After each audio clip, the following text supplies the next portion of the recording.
Hello everyone, welcome to IAS point. आज हम यहाँ पे बात करेंगे पोलैंड में लोकतंत्र के बारे में, ठीक है।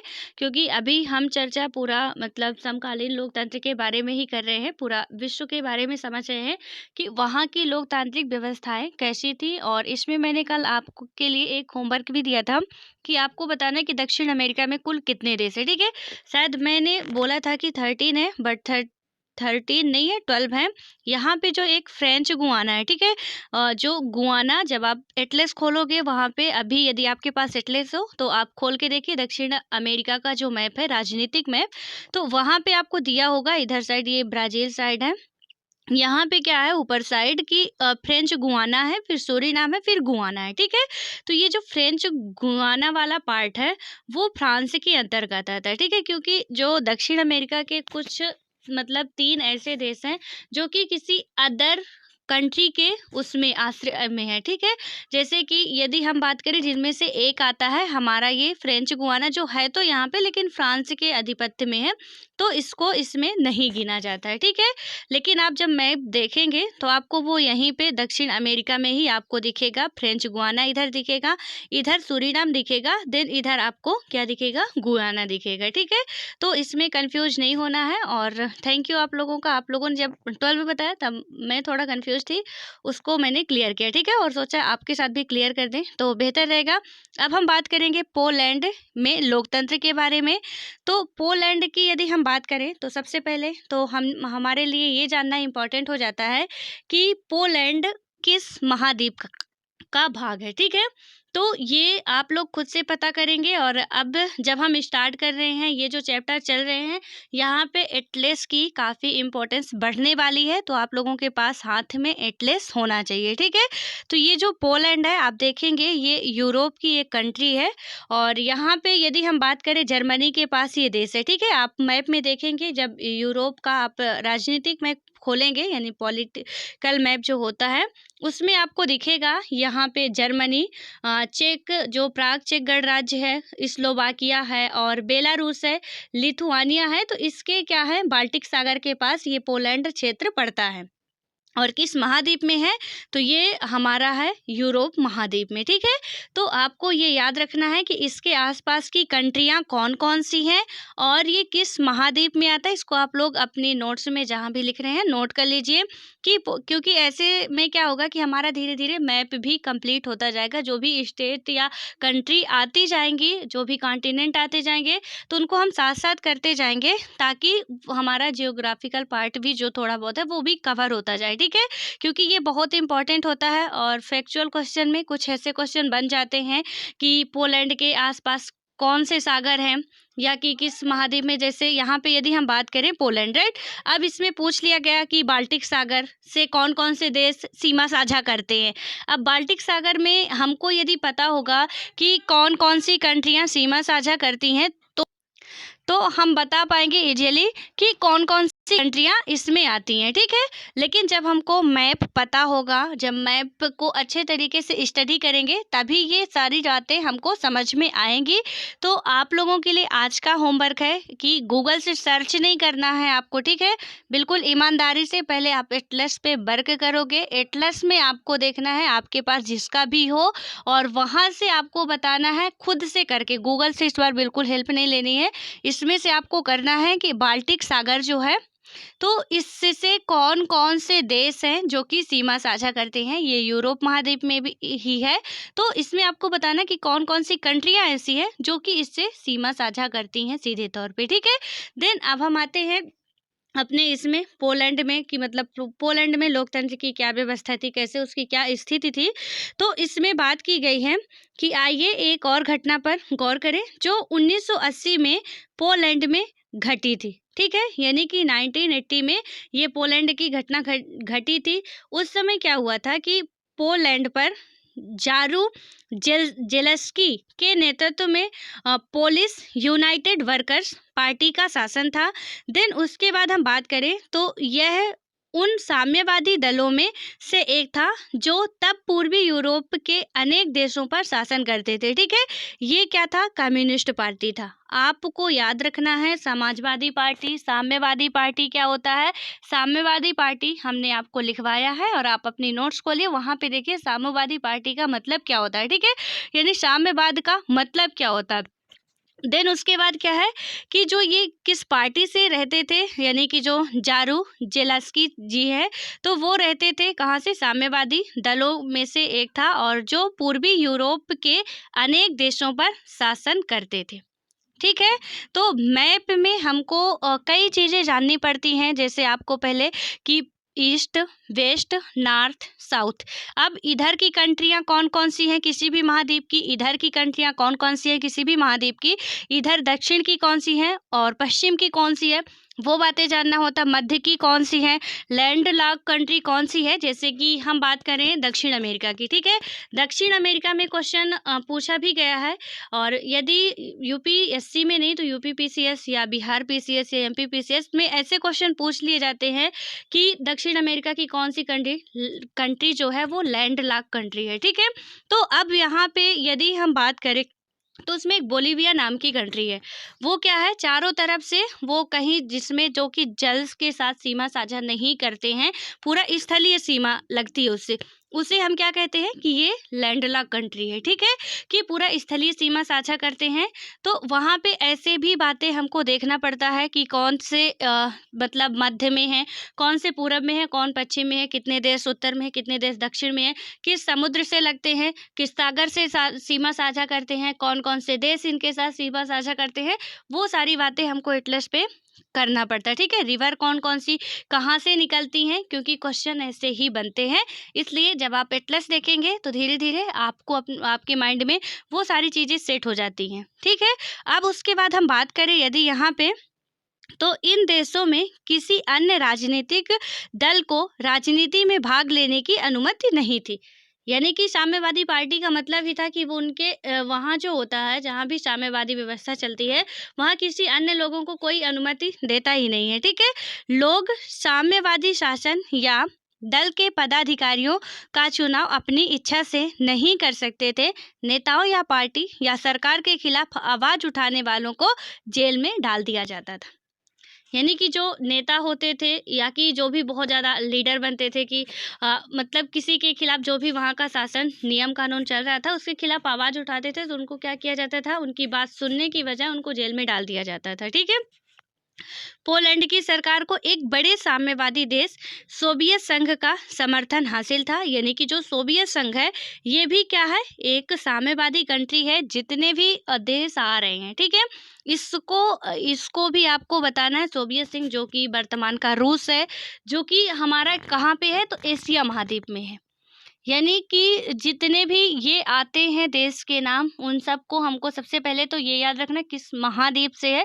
देन उसके बाद जो मैंने अभी बताया कि क्या क्या चीज़ें इनके अंतर्गत देखनी है अगल बगल की, तो वो भी हमको याद करनी है। ठीक है, तो ये एशिया महाद्वीप का है और ये क्या था? एक साम्यवादी देश है ये भी, और समर्थन हासिल था और वहीं इस पर नियंत्रण भी करता था।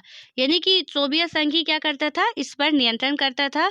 और यदि हम बात करें तो 14 अगस्त 1980 को ग्यानडास्क शहर स्थित लेनिन जहाज कारखाना में मजदूरों ने क्या कर दिया? हड़ताल कर दिया। ठीक है, हड़ताल का मतलब क्या है? ये जो आपको पिंक कलर से करके दिखाता है, यानी कि ये वर्ड मीनिंग हम पढ़ चुके हैं या कि ये वर्ड मीनिंग आपको पढ़नी है, कुछ ऐसे करके इसका मतलब लिखा होता है। ठीक है, जो वहाँ पे लिखा होता है वही आप देखे होंगे कि यहाँ पे इसको कलर करके लिखा जाता है। तो लेनिन जहाज कारखाना के जो मजदूर थे, ठीक है, जहाँ पे जहाज बनता था, तो वहाँ के मजदूरों ने क्या कर दिया? हड़ताल कर दिया। यानी कि सबके सब एक साथ काम करना बंद कर दिए। यह जहाज कारखाना सरकारी था। दरअसल पोलैंड के सारे कारखाने और बड़ी संपत्तियां सरकारी थी। ठीक है, जितने भी वहाँ पे ज़्यादातर क्या था कि सरकारी ही जो भी संपत्तियां थी तो वो सरकारी ही थी। मजदूरों ने एक क्रेन चालक महिला को गलत ढंग से नौकरी से निकाले जाने के खिलाफ हड़ताल शुरू की थी। ठीक है, यानी कि एक महिला मजदूर थी, यानी क्रेन चालक, ठीक है, उसको गलत ढंग से कुछ आरोप लगा के उन्होंने उसको निकाल दिया और उसी के खिलाफ मजदूरों ने क्या किया कि हड़ताल करना शुरू कर दिए। उनकी मांग थी कि इस महिला को काम पर वापस लिया जाए, ठीक है। ये हड़ताल किस लिए कर रहे थे, उनका मांग क्या था, हड़ताल करने की वजह क्या थी कि उस महिला को क्यों निकाला गया, और निकाला गया है तो उस महिला को यहाँ पे काम पे दोबारा रखा जाए। कानून के अनुसार हड़ताल की इजाज़त नहीं थी, यानी कानून के अनुसार क्या था, साम्यवादी जो शासन चल रहा था वहाँ पे, अब वहाँ पे क्या था कि मतलब ये हड़ताल वगैरह करने की अनुमति नहीं थी, क्योंकि देश में शासक दल से अलग अलग किसी स्वतंत्र मजदूर संघ की अनुमति नहीं थी, ठीक है। कोई भी मजदूर यूनियन की वहाँ पे अनुमति नहीं थी। और बात करें हम हड़ताल, तो हड़ताल जारी रही और फिर पहले काम से निकाला गया। मतलब कि यदि हम बात करें तो हड़ताल लगातार वो लोग करते ही रहे, कानून के खिलाफ था फिर भी करते रहे और पहले काम से निकाला गया। एक इलेक्ट्रीशियन बंदरगाह की दीवार लांघकर अंदर पहुंचा और हड़ताली कर्मचारियों के संग हो लिया, ठीक है। यानी कि एक इलेक्ट्रीशियन भी जो था तो वो क्या किया, बंदरगाह की दीवार को लांघकर अंदर पहुंच गया और हड़ताली कर्मचारियों के संग क्या हो गया, शामिल हो गया। इस आदमी का नाम था लेक वालेसा और बहुत जल्दी ही ये हड़ताली कर्मचारियों का नेता बन गया। यानी कि ये जो महाशय हैं ये क्या करते हैं कि ये भी कंपनी में काम करते थे इलेक्ट्रीशियन के तौर पे, और इन्होंने भी क्या किया कि जो हड़ताल करते थे उनके साथ शामिल हो गए और इनको जल्द ही क्या किया गया कि वहाँ का मतलब वो जो हड़ताल का लीडर बना दिया गया था, ठीक है। जो भी जनसंख्या थी उनमें से ये उनका मतलब लीड करने वाले हो गए। उसके बाद क्या होता है कि हड़ताल का जो समर्थन था, यानी कि हड़ताल को समर्थन बढ़ता गया और जल्दी ही पूरे शहर में फैल गई। अब मजदूरों ने ज़्यादा बड़ी मांगे करनी शुरू कर दी, ठीक है। पहले तो कुछ कम लोग थे, उन्होंने सिर्फ इतना मांग की कि आप क्या करो, उस महिला को वापस लाओ। लेकिन जब उनका समर्थन बढ़ने लगा, यानी कि जनसंख्या जो थी, तो अब होता क्या है कि यदि कोई क्रूर शासक है तो परेशान पूरा राज्य रहता, पूरा देश रहता है, ठीक है। लेकिन वहाँ पे बस दिक्कत वही होती है कि किसी के पास आवाज़ उठाने की हिम्मत नहीं होती, और यदि एक भी सामने आता है दूसरे को ताकत मिलती है, दूसरा आता, तीसरा आता, क्योंकि परेशान तो पहले से ही सभी थे, ठीक है। जैसे हमारे देश में हुआ कि अंग्रेज थे, किसी की हिम्मत नहीं थी आवाज़ उठाने की, लेकिन जब एक ने आवाज़ उठाई तो दूसरे भी उसमें शामिल हुए, तीसरे भी उसमें शामिल हुए, चौथे भी शामिल हुए। यानी कि इस तरह से पूरा एक यूनियन बन गया, पूरा एक संघ तैयार हो गया। लोगों का इकट्ठा हो गए लोग और एक साइड हो गए, तो वहाँ पे उन्होंने उनका फिर डटकर सामना किया और मांगे पहले छोटी कर रहे थे, और जैसे ही यहाँ पे इनका बहुमत बढ़ता है ये मांगे अपनी और बड़ी कर देती है। उन्होंने स्वतंत्र मजदूर संघ बनाने की मांग की। यहाँ पे अभी मांग किसकी की जा रही थी कि उस महिला को वापस लाया जाए, लेकिन जैसे ही इनका थोड़ा और भी मजदूरों की संख्या जो ज़्यादा है वो बढ़ी, तो वहाँ पे क्या हुआ कि अब इनकी मांगे हो गई कि एक मजदूर संघ बनाने की यहाँ पे अनुमति दी जाए, ठीक है। और यदि हम बात करें तो उन्होंने यह भी मांग की कि राजनीतिक बंदियों को रिहा किया जाए और प्रेस पर लगी सेंसरशिप हटाई जाए, ठीक है। अब यहाँ पे 2 वर्ड आ रहे हैं। एक आ रहा है राजनीतिक बंदी। राजनीतिक बंदी का मतलब हमने देखा कि जब होता क्या है कि सरकार को ऐसा लगता है कि यहाँ पे हम कोई काम कर रहे हैं और ये कुछ ऐसे व्यक्ति हैं, कुछ गिने चुने ऐसे व्यक्ति हैं जिनके द्वारा हमारा काम क्या हो सकता है, सफल नहीं हो सकता। जो हम योजनाएं चलाने जा रहे हैं, जो नियम कानून लागू करने जा रहे हैं, वो कहीं ना कहीं उसमें ये लोग बाधा डालेंगे, तो उनको क्या कर लिया जाता है, जोर ज़बरदस्ती का नियम कानून लगा के उनको बंदी बना लिया जाता है, ठीक है। जिसे हम नज़रबंदी भी कहते हैं। जैसे मैंने आपको समझाया भी था जम्मू कश्मीर का एग्जांपल देके कि जो महबूबा मुफ्ती जी थी और भी कई सारे लोग थे, लगभग 250-300 लोगों को क्या किया गया, नज़रबंद किया गया था जब आर्टिकल 370 हटाया जा रहा था, ठीक है। तो यहाँ पे वही कंडीशन है कि अब साम्यवादी शासन है, जो भी लीडर इसके खिलाफ होंगे कि हमको ये नहीं चाहिए, जो भी व्यक्ति इसके खिलाफ आवाज़ उठाएगा वो उनको क्या कर लेते थे, नज़रबंद करके रख लेते थे। इसे हम यदि किताबी लैंग्वेज में कहें तो इसको हम क्या कहेंगे, राजनीतिक बंदी कहेंगे, ठीक है। ये वर्ड क्योंकि जब हम आंसर लिखते हैं तो शब्दों की हमारे पास बहुत ज़्यादा कमी आ जाती है, तो इसीलिए मैं ये वर्ड लिखवाती रहती हूँ कि हम अपने शब्द छोड़ के कि नज़रबंदी या उनको बंद कर लिया गया ज़बरदस्ती, ऐसे वर्ड हम ना लिख के ये वर्ड लिखते हैं तो काफ़ी बेटर होगा। ठीक है, एग्जामिनर पर अच्छा उसका प्रभाव पड़ेगा कि हाँ, इसने गहराई से पढ़ाई की हुई है। तो इसलिए आप लोग इनको, ये जो वर्ड हैं इनको याद रखिएगा कि क्या होते हैं, ठीक है। जैसे जम्मू कश्मीर का ही कहीं पे भी मुद्दा आ रहा है और हमको लिखना है, तो हम वहाँ पे नज़रबंद वगैरह ना करके सीधे लिखे राजनीतिक बंदी कराई गई थी। ठीक है, जब भी कोई नियम कानून शासन व्यवस्था जो भी व्हाटएवर जो भी आएगा, तो हम यहाँ पे ये वर्ड क्या कर सकते हैं, इंक्लूड कर सकते हैं, वो पॉजिटिव साइन होगा हमारे लिए, ठीक है। और उसके बाद आता है कि प्रेस पर लगी सेंसरशिप भी हटाई जाए, यानी ये जो लोग थे हड़ताल करने वाले, इनकी मांग कैसे कैसे बढ़ रही है। तो इनकी क्योंकि हिम्मत अब बढ़ रही थी, 1 से 2, 2 से 3, 3 से 4 हो रहे थे, तो इनका क्या हुआ कि प्रेस पर जो सेंसरशिप लगी है। अब सेंसरशिप का मतलब हमने क्लास 7th में अच्छे तरीके से, यदि आपको याद हो तो पढ़े भी हैं, और मुझे जहाँ तक याद है मैंने लिखवाया भी है आपको, ठीक है। और आपके लिए ये होमवर्क है, मैं आज नहीं बताऊंगी इसका मतलब क्या होता है, इसका मतलब मैं कल ही बताऊंगी। थोड़ा आप भी मेहनत करिए, याद है तो अच्छी बात है, और नहीं याद है तो पहले आप उसको याद करिए, रिवाइज करिए, ठीक है, क्योंकि मैंने लिखवाया है आपको। तो यहाँ पे उन्होंने क्या किया कि जो प्रेस पर सेंसरशिप लगी है उसको हटाई जाए। उसके बाद आता क्या है कि यह आंदोलन इतना लोकप्रिय हो गया कि सरकार को हार माननी पड़ी। ये जो आंदोलन था वो इतना लोकप्रिय हो गया कि जो सरकार थी उसको हार माननी पड़ी। लेक वलेसा के नेतृत्व में मजदूरों ने सरकार के साथ 21 सूत्रीय करार किया, ठीक है। तो जैसे महात्मा गांधी जी जो है वो 11 सूत्री मांग करते हैं, तो उसी तरह यहाँ पे आ गया कि 21 सूत्रीय मांग उन्होंने करार कर दिया और हड़ताल खत्म हुई।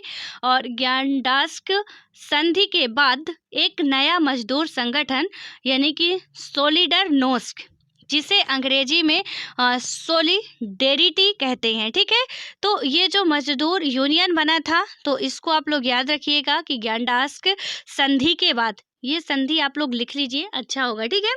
तो वहाँ पे जो ये संधि हुई थी, और इसके बाद क्या हुआ था कि मजदूर संगठन यानी कि पोलैंड में ज्ञानडास्क संधि के बाद ही ये मजदूर यूनियन बना था, ठीक है। तो ये संधि इम्पोर्टेंट है, तो आप याद रखेंगे तो बेहतर होगा। हालांकि कहीं लिखने को भी नहीं आएगा, फिर भी हमारी एक समझ के लिए अच्छी बात होगी, ठीक है। और उसके बाद हम बात करें, ये जो मजदूर संगठन बना था उसका नेम क्या रखा गया था, तो सोलिडरनोस्क, यानी कि जिसे अंग्रेजी में हम क्या कहते थे, सोलिडेरिटी कहते थे, ठीक है, बना। और किसी भी साम्यवादी देश यानी कि कम्युनिस्ट कंट्री में पहली बार एक स्वतंत्र मजदूर संघ का गठन हुआ। 1 वर्ष के अंदर ही सोलिडेरिटी का विस्तार पूरे देश में हो गया और इसकी सदस्य संख्या 1 करोड़ के करीब पहुंच गई। सरकार की कुप्रबंधन और भ्रष्टाचार की व्यापकता के किस्से सामने आने से सत्ता में बैठे लोगों की परेशानियां बढ़ती गईं। जर्नल बात करें हम यहाँ पे, तो जो जारू जेल्सिकी के नेतृत्व वाली सरकार एकदम बौखला गई, ठीक है। यहाँ पे इन महाशय जी की सरकार चल रही थी, जो कि कम्युनिस्ट पार्टी के नेता थे, इनकी सरकार चल रही थी।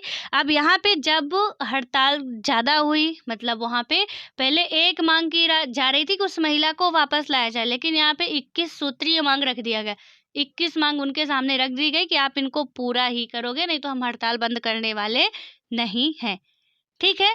और जनता से बढ़ के कुछ भी नहीं होता किसी भी देश के लिए। यदि किसी के देश का निर्माण होता है वो जनता होती है।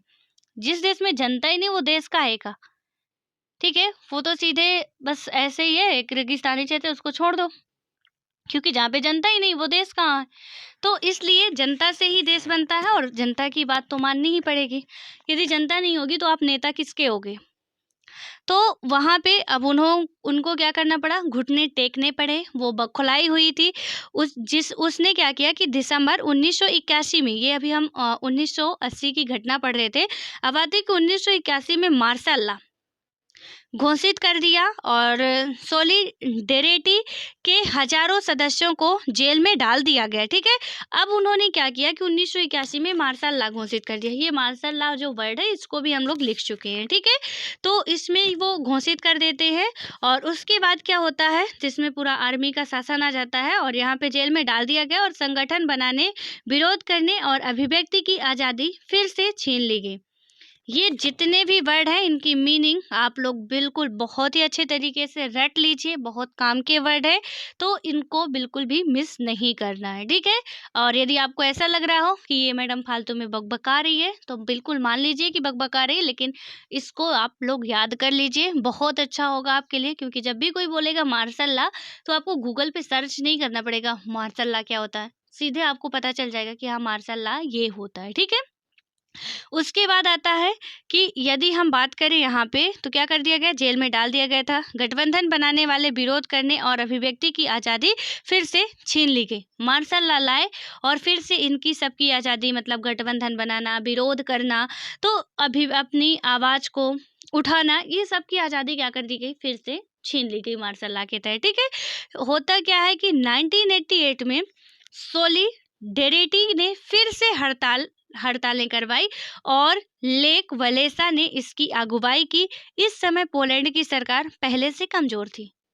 यानी कि दोबारा कब किया गया, 1980 के बाद 1988, 8 साल बाद किया जाता है ये, ठीक है? जब 1981 में घटना होती है कि वहाँ पे मार्शल लॉ के द्वारा सब कुछ अधिकार छीन लिए जाते हैं, तो फिर 8 साल बाद ये घटना, मतलब ये हड़ताल पे करते हैं, जो कि वहाँ की मजदूर यूनियन पार्टी बनी हुई थी। और उसके बाद हम बात करें तो इस समय पोलैंड की जो सरकार थी वो काफ़ी कमज़ोर थी, ठीक है? सोवियत संघ से मदद का भी पहले जैसा भरोसा ना था। और अर्थव्यवस्था में, क्योंकि इक्वल कभी भी किसी भी देश के साथ हम ये नहीं कह सकते कि हमेशा एक जैसे ही संबंध रहेंगे। एक टाइम था कि हम लोगों के संबंध रूस के साथ बहुत ही मित्रतापूर्वक थे, ठीक है? नेपाल के साथ रोटी बेटी का रिश्ता चलता था। लेकिन वर्तमान समय में देखें तो कहीं न कहीं सब कुछ ये गड़बड़ाता हुआ नज़र आ रहा। ठीक है? तो जब हम देश-विदेश की जानकारी रखेंगे तभी हम कुछ बातें जो हैं कंपेयर कर पाएँगे, समझ पाएँगे कि क्या कैसे हैं, अदरवाइज़ हम उस तरीके से हमारी जो समझ है वो डेवलप नहीं हो पाएगी यदि नहीं समझे रहेंगे तो, ठीक है? ये नेशनल, इंटरनेशनल क्या होता है वो सब हमारे समझ से बाहर चला जाएगा क्योंकि हमको पता ही नहीं होगा, इसलिए समझना सारी बातें ज़रूरी होती है। तो यहाँ पे क्या हुआ, पहले सोवियत संघ जो था वो तो इसकी पोलैंड की हेल्प करता था। लेकिन उसने भी क्या किया, कहीं न कहीं पीछे हट रहा था और तेज़ी से उसमें संबंधों में गिरावट आ रही थी। जैसे वर्तमान स्थिति में आप देख लो कि सोवियत संघ के साथ यानी रूस के साथ हमारे बहुत ही अच्छे संबंध थे। आपको पता होगा कि जब भारत-पाकिस्तान की लड़ाई होती है, जब भारत-चीन की लड़ाई होती है, रूस हमारा बहुत ज़्यादा हेल्प करता है, ठीक है? लेकिन वर्तमान समय में कहीं न कहीं रूस का जो झुकाव है वो चीन की ओर ज़्यादा हो रहा है, नेपाल का झुकाव जो है वो चीन की ओर ज़्यादा हो रहा है। और क्वेश्चन ऐसे भी पूछ लिए जाते हैं कि इन समस्याओं के समाधान के लिए कि भारत को अभी क्या-क्या करने की ज़रूरत है। तो ये समस्या सब जितनी भी आती हैं तो उनसे हमको क्या होना चाहिए, बिल्कुल अलर्ट रहना चाहिए, सारी बातें हमको पता होनी चाहिए, ठीक है? उसके बाद आता क्या है कि जो लेक वलेसा के साथ समझौता वार्ता का एक और दौरा चला और यानी कि अप्रैल 1989 में जो समझौता हुआ उसमें स्वतंत्र चुनाव कराने की मांग मान ली गई, ठीक है? यानी कि यहाँ पे जो इनके लीडर थे, क्या थे वो, लेक वलेसा। तो इनसे एक और वहाँ की सरकार जो है वो क्या करती है, वार्ता करती है। और उसके बाद क्या होता है, समझौता वार्ता इसमें किया जाता है, ठीक है? और यहाँ पे होता क्या है कि 1988 में ये लोग फिर से हड़ताल करते हैं और 1989 में समझौता हुआ जिसमें स्वतंत्र चुनाव करने की मांग जो थी वो मान ली गई। और सोलिडेरिटी के सीनेट के सभी, यानी कि सोलिडेरिटी जो थी तो उन्हें क्या किया कि सीनेट के सभी 100 सीटों के लिए चुनाव लड़ा और उसे 99 सीटों पर सफलता मिली। अक्टूबर 1990 में पोलैंड के राष्ट्रपति पद के लिए पहली बार चुनाव हुए जिसमें एक से ज़्यादा दल हिस्सा ले सकते थे। लेक वलेसा को पोलैंड का राष्ट्रपति चुना गया।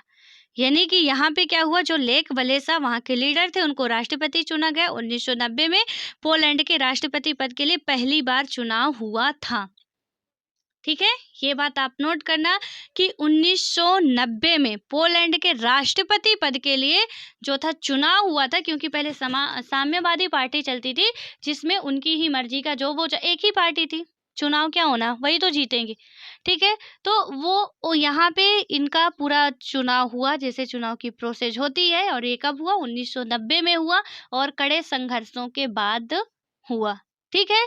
तो कोई देश बाहरी देशों के गुलाम था, कोई देश अपने देशवासियों के ही गुलाम था।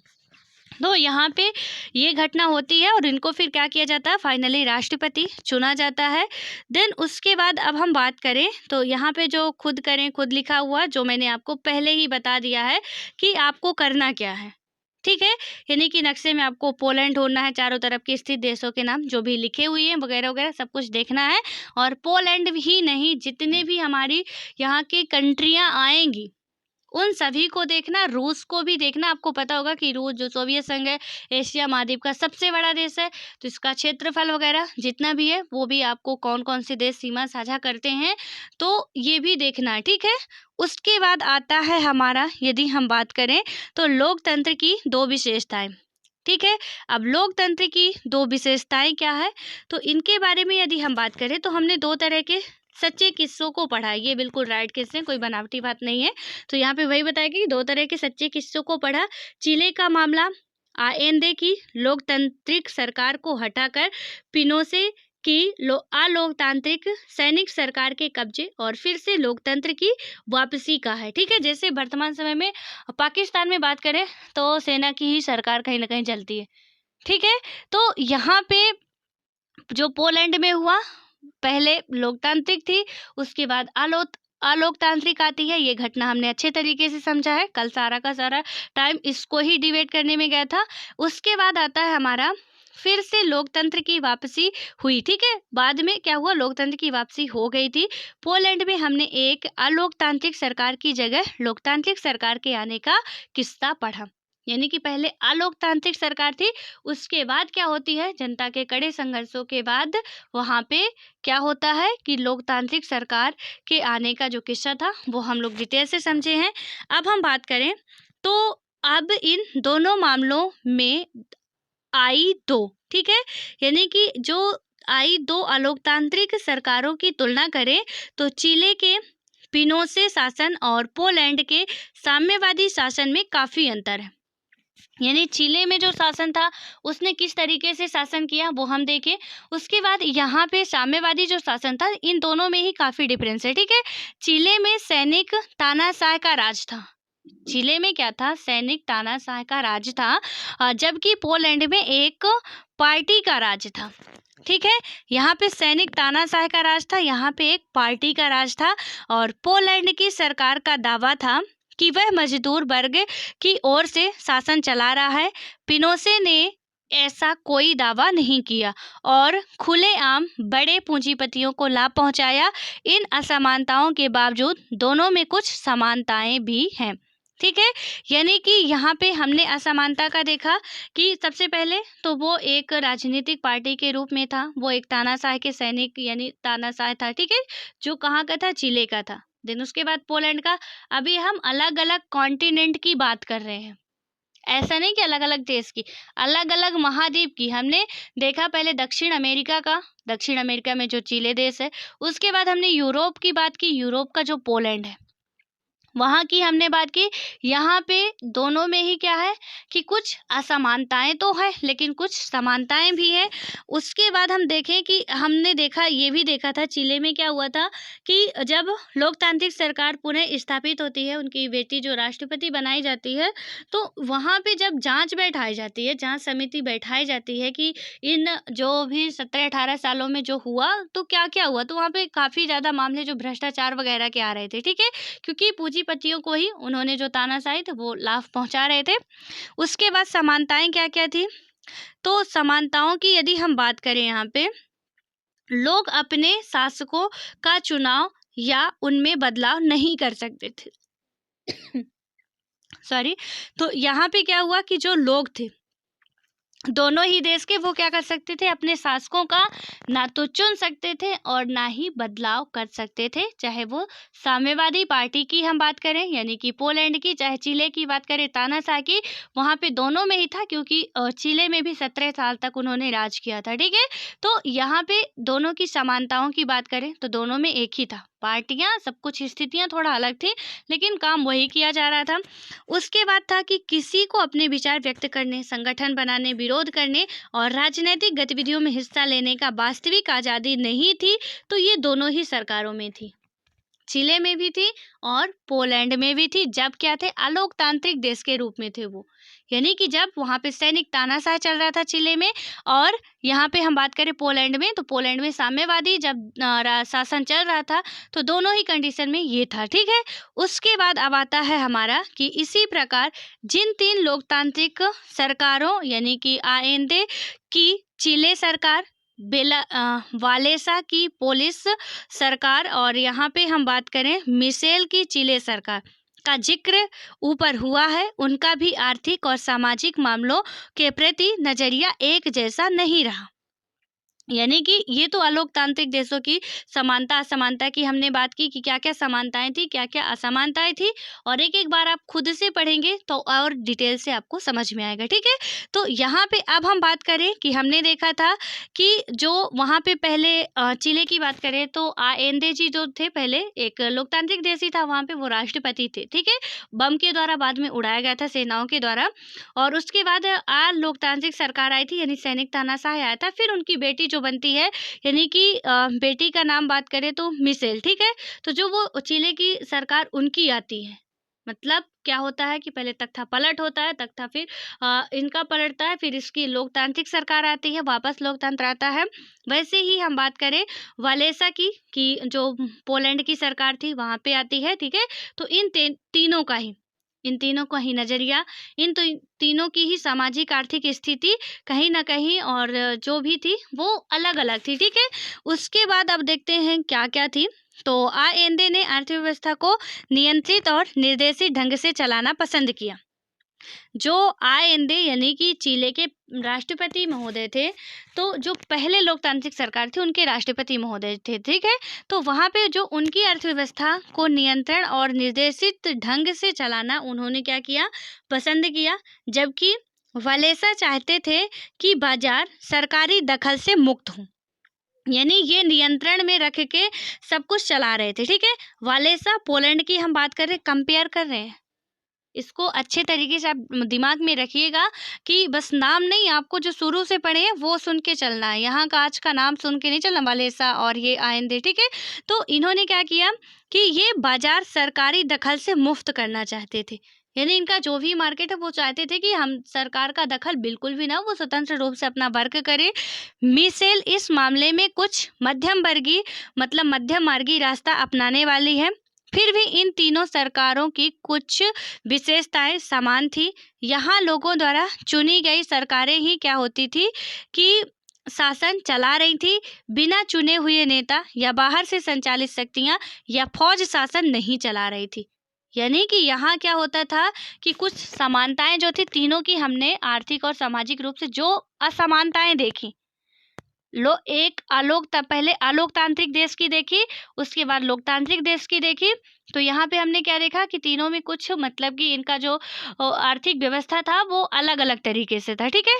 ठीक है भाई कि आप अलग अलग अपने अपने ढंग से करो कि वहाँ पे क्या कैसे होता है, ठीक है। अब सपोज यहाँ पे हम सभी यूपीएससी एस्पिरेंट हैं, अब आपके पढ़ने का तरीका अलग हो सकता है, हम कर वही चीज रहे हैं, आपके पढ़ने का तरीका टारगेट यूपीएससी, उनका टारगेट लोकतंत्र था, यानी वो एक लोकतंत्र के निवासी थे, और आप पढ़ अलग तरीके से रहे हो, हम अलग तरीके से पढ़ रहे हैं, आपके फ्रेंड अलग तरीके से पढ़ रहे हैं, पहुंचना हम सबको वही है, कर हम उसी के लिए रहे, ठीक है। तो बस ऐसे ही था कि वहाँ पे लोकतांत्रिक सरकारें जब थी तब भी वही कंडीशन थी, और नहीं थी तब भी वही कंडीशन थी। असमानताएं होती हैं और समानताएं भी है कि हम सब लोग, हम में समानताएं, हमें असमानताएं क्या है कि हमारा अलग अलग तरीका करने का, लेकिन समानता क्या है कि हम सभी यूपीएससी की तैयारी कर रहे हैं, ठीक है। वैसे ही आप इसको एग्जाम्पल लेके समझिएगा, आपको बेहतर तरीके से समझ में आएगा। आप और भी अदर कोई एग्जाम्पल सेट कर सकते हैं, बस हम इस फील्ड से हैं हम सभी, तो ये एग्जाम्पल मुझे अच्छा लगा तो मैंने बता दिया। आप भी अलग तरीके, जिस तरीके से आप अपने समझ के लिए बना सकते हैं, बिल्कुल बना सकते हैं, और किसी पे बिल्कुल अंधविश्वास नहीं करना चाहिए, ये भी बात बिल्कुल सत्य है, ठीक है। चाहे वो हम हो चाहे और भी कोई हो, सबकी बात सुनने के बाद थोड़ा अपने में उसका चिंतन करना चाहिए, क्या ये सही है क्या गलत है। यदि मैं उस जगह पे होता, उस स्थिति पे होते हम, तो क्या करते, वो सारी बातें बात सोच के ही बात माननी चाहिए, ठीक है। कि मैंने कह दिया कि बिल्कुल ये राइट है, आपने मान लिया बिल्कुल राइट है, ऐसा कुछ भी नहीं है। हम सभी एक बात करें तो जागरूक इंसान है, और एक जागरूक इंसान की पहचान होती है कि दुकानदार हमसे कह दिया भैया बेस्ट क्वालिटी है, या बहन जी ये बेस्ट क्वालिटी है, तो भैया या बहन जी कंफ्यूज ना हो कि ये बेस्ट क्वालिटी है, थोड़ा उसका ब्रांड वगैरह चेक कर लें। देखिए उसमें लिखा रहता है कि हम मूक बधिर बने, उसने कह दिया कि बिल्कुल ब्रांडेड है। अब हमने देखा नहीं कि उस पैकेट के में क्या-क्या चीज़ें लिखी हुई हैं, क्या है, क्योंकि सारा कुछ उसमें ये प्रावधान रहता है कि आपको सही-सही ही मेंशन करना है, ठीक है? वहाँ पे लिखा रहता है और हमने बस दुकानदार ने बताया ब्रांडेड है, बस उसमें भरोसा किया, चलिए कि ब्रांडेड ही होगी। घर पे आए यार वो तो रद्दी निकल गई। तो इसलिए हमको एक जागरूक इंसान बनना है, अलर्ट रहना है हमेशा, चाहे कोई भी हो, बिल्कुल किसी की बात आँख बंद करके तो मानना ही नहीं है। अपने पे मनन करके, देख के, सुन के, और कहीं कोई गलत बोल रहा है तो उसको बीच में आप कह भी सकते हैं, और ये एक बहुत अच्छी बात होगी। ठीक है?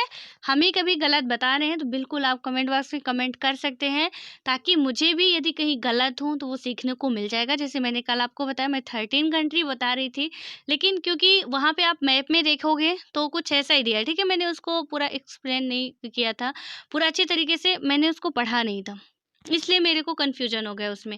देन उसके बाद मेरा क्लियर हो गया, लेकिन आप लोगों के बताने के बाद, ठीक है? तो इसलिए बड़ा कोई नहीं होता, महान कोई नहीं होता, सब इक्वल होते हैं। किसी में कुछ कमी होती है, किसी में कुछ कमी होती है, ठीक है? और ऐसे ही आप इनमें जो एग्ज़ाम्पल हैं, जो भी दिया हुआ है, हमको उनको आसानी तरीके से समझना है। तो हम इस तरीके से समझ सकते हैं। अब इनकी समानता की बात करें तो क्या है कि सब में क्या होता था कि जनता के द्वारा चुना जाता था। जैसे हमारे देश में भी है कि एक लोकतांत्रिक सरकार की पहचान ही होती है कि वहाँ जनता ही अपने सरकार को बनाएगी। ठीक है? वहाँ कोई फ़ौज का शासन नहीं चलता था, कोई साम्यवादी पार्टी नहीं चलती थी। लोगों को विभिन्न प्रकार की बुनियादी राजनैतिक स्वतंत्रता हासिल थी। जैसे हम अपने कंट्री का ही एग्ज़ाम्पल ले लें तो अच्छा होगा समझने के लिए, ठीक है? उसके बाद आइए अब मतलब कि हम इन्हीं 2 कथाओं से लोकतंत्र की पहचान का एक तरीका विकसित करें। ठीक है? अब इन ये जो 2 कथाएँ पढ़ी हमने, तो अब इनका क्या है कि पूरा इसका मतलब विकसित करने की बात आई। तो यहाँ पे क्या है कि अब तक हम जान चुके हैं कि लोकतंत्र में यह व्यवस्था रहती है कि लोग अपनी मर्ज़ी की सरकार चुनें। यानी ये राम कथा जो हमने पढ़ी, तो अब यहाँ पे इसका इतिसिद्धम होता है कि हमने ये जान लिया है कि क्या हो गया है, लोकतंत्र में यह व्यवस्था रहती है कि लोग अपनी मर्जी की सरकार चुनें। ठीक है? इसको आप नोट कर लीजिए अपने उसमें, और चावल जो हाथ में लिए थे उसको छिड़क दीजिए। मतलब है कथा समाप्त होती है ये 2 पंक्तियाँ पढ़ के कि ये जो 2 कथाएँ हमने पढ़ी, 2 कहानियाँ हमने देखी, रियल घटनाएँ थी। अब यहाँ पे क्या होता है कि दोनों को पढ़ने के बाद हमको समझ में क्या आ रहा है कि दोनों में ही यदि एक लोकतांत्रिक सरकार है, कहीं किसी भी देश में हो, पूरे विश्व के किसी भी देश में लोकतांत्रिक सरकार है, वहाँ जनता अपनी मर्जी से सरकार को चुनती है। ठीक है? ये बात आपको समझ में आ गई होगी। आप एक लोकतांत्रिक देश में रह रहे हो, आप अपनी सरकार को खुद चुनते हैं, यानी हम लोग अपनी सरकार को खुद चुनाव करते हैं कि इस बार देश में किसकी सरकार आनी है, किसकी सरकार नहीं आनी है। हमें वोटिंग राइट प्राप्त है और हम देने जाते हैं, और हमारे वोट का मतलब जो मूल्य होता है वो काफ़ी बड़ा होता है, ठीक है? क्योंकि हार-जीत एक से ही फैसला करती है कि कौन जीतेगा, कौन हारेगा। उसके बाद आता है कि लोकतंत्र में सिर्फ लोगों द्वारा चुने गए नेताओं को ही देश पर शासन करना चाहिए। अब लोकतंत्र में देखिएगा क्या-क्या होता है। पूरा लोकतंत्र का कॉन्सेप्ट समझ रहे हैं, बेहतर तरीके से थोड़ा माइंड को ओपन करके समझिएगा, ठीक है? कि सिर्फ लोगों द्वारा चुने हुए नेताओं को ही देश पर शासन करना चाहिए। लोगों को व्यक्तिगत की मतलब अभिव्यक्ति की आज़ादी, संगठन बनाने और विरोध करने की आज़ादी ज़रूरी है, ठीक है?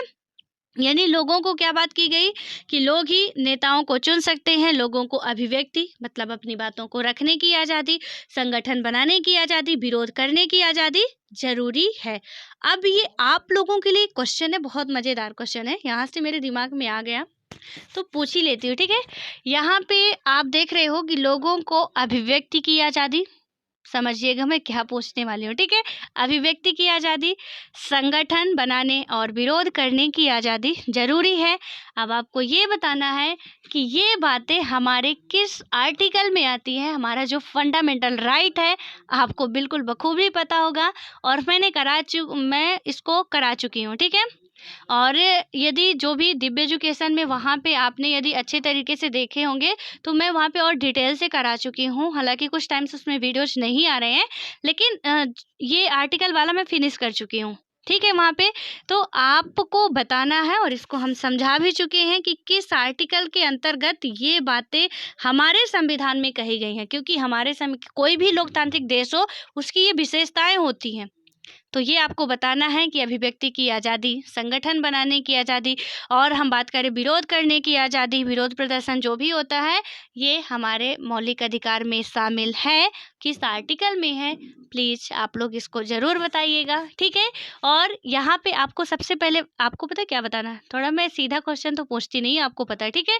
पहले आपको बताना है किस अधिकार में, ठीक है, कौन सा राइट है, यानी जो 6 राइट में से ये कौन से राइट के अंतर्गत आता है। देन उसके बाद बताना है कि किस आर्टिकल में ये बात कही गई है, ठीक है। ये कि कौन सा अधिकार है और किस आर्टिकल के अंतर्गत ये बात कही गई है, दोनों चीज़ें ही बतानी है आपको। उसके बाद आता है कि हम अध्याय 2 में इस प्रश्न पर दोबारा गौर करेंगे और लोकतंत्र की परिभाषा बनाएंगे। हम लोकतंत्र की कुछ विशेषताएं भी नोट करेंगे, ठीक है। अभी हमने सिर्फ थोड़ा सा इसका ओवरव्यू जाना है कि लोकतंत्र का मतलब क्या होता है। तो यहाँ पे सीधे तौर पे समझ गया कि किसी भी लोकतांत्रिक सरकार यदि है तो जनता सरकार वहाँ की चुनती है। हमारे देश में भी कुछ यही है। लेसन 2 पढ़ेंगे और उसमें हम क्या करेंगे कि डिटेल से समझेंगे कि क्या क्या कैसे कैसे होता है। अब हम बात करेंगे कि 3 नक्शे, ठीक है। इसके बारे में हम बात करेंगे क्या कैसे है, लेकिन थोड़ा सा इसको भी समझेंगे, लेकिन आज नहीं समझेंगे। और जो जितने भी मैंने होमवर्क दिए हैं वो आपको पूरे करने हैं अच्छे से, ईमानदारी से, और आज गूगल का सहारा नहीं लेना है, ठीक है। आप में से जो भी बताते हैं मैं उनके लिए बोल रही हूँ कि आज प्लीज़ मैं बताती हूँ, थोड़ा मुझे भी ऐसा लगे कि हाँ, क्योंकि गूगल जो आपको बताता है गूगल वही मुझे भी बताता है। तो इतना तो समझ में आ जाता है देख के आंसर कि आप गूगल से बता रहे हैं कि अपने से बता रहे हैं। क्योंकि आपकी लैंग्वेज और गूगल की लैंग्वेज ना थोड़ा अलग होनी चाहिए। बस मेरा कहने का मतलब ये है, ईमानदारी से करिएगा खुद से, क्योंकि ये सारी चीज़ें मैंने बता रखी है पहले से, इसलिए बड़े बड़े कॉन्फिडेंस के साथ पूछ रही हूँ। और जो मैप की बात की है तो वो आप यदि खुद से ट्राई करते हैं, आप गूगल पे डालोगे कि मतलब पोलैंड कितने देशों से सीमा साझा करता है, डायरेक्ट आपको दे देगा। तो डायरेक्ट आपको दे देगा, आप कॉपी करके यहाँ पे सेंड कर दोगे, उससे कुछ नहीं होगा। आपको वो चीज़ें लर्न होनी चाहिए। मेरे कहने का मतलब ये है, यदि आपने मैप पे प्रैक्टिस किए, ठीक है, यदि एटलस नहीं है आपके पास, तो मैं आपसे रिक्वेस्ट करके कह रही हूँ, आप अपनी फ्रेंड समझिए, अपनी जो भी छोटी बड़ी बहन समझिए, जो भी कुछ समझिए, मैं आपसे कह रही हूँ कि एटलस आप जाके मार्केट से प्लीज़ ले लीजिए और उस पे आप वर्क करना स्टार्ट कर दीजिए। सोने से पहले आधे से 1 घंटा आप उस पे वर्क डेली करिए। एटलीस्ट आपकी आधी जियोग्राफी ही कंप्लीट करा देगा। जियोग्राफी क्या, हिस्ट्री, पॉलिटी सब कुछ वो कंप्लीट करा देता है। ठीक है? इसलिए हमको वो सारी चीज़ें जाननी है, समझनी है। उसके अगल-बगल का क्या है, उसके मतलब कि वाटर रिसोर्सेज़ क्या-क्या हैं, पूरा सब कुछ उसमें आपको समझना है। जितना भी आपके उसके समझ सकते हैं क्या-क्या, कैसे-कैसे क्वेश्चन पूछे जा सकते हैं। ठीक है? हालाँकि मैं कोशिश करती हूँ कि आपका क्वेश्चन का पैटर्न बताऊँ। और हाँ, एक इम्पॉर्टेंट बात आपसे पूछनी थी, थोड़ा टाइम ज़्यादा हो रहा है। यहाँ पे जो बात है कि जियोग्राफी की क्लासेज आपकी नहीं आ रही हैं, ठीक है? मैम किसी वजह से छुट्टी पे हैं और मैं सोच रही हूँ अब 11th क्लास की जो एनसीईआरटी की जियोग्राफी है, क्योंकि वो बहुत इम्पोर्टेंट है। और आपकी जो जियोग्राफी की क्लास है ना, काफ़ी उसमें इधर-उधर का जितना भी तमाशा था होना था, हो गया। कभी ये सर, कभी वो सर, कभी वो मैं। इसलिए मुझे क्या लग रहा है कि थोड़ा टाइम निकाल के जियोग्राफी के लिए भी यदि वर्क किया जाए तो कैसा रहेगा, आप लोग बताइएगा, ठीक है? यदि आप लोग इंटरेस्टेड हो तो फिर मैं जियोग्राफी स्टार्ट करूं। हालांकि ये मेरी पॉलिटी चलती रहेगी, लेकिन जियोग्राफी 11th क्लास से तो बहुत इंपॉर्टेंट है। उसको छोड़ना हमारे लिए किसी भी तरीके से, जब भी आप किसी टॉपर्स के इंटरव्यू सुनेंगे वहाँ पे वो यही बताते हैं कि हम 11th और 12th की यदि ये जो 4 बुकें होती हैं उनको भी अच्छे से कंप्लीट कर लें तो उतने भी हमारा काम हो जाता है।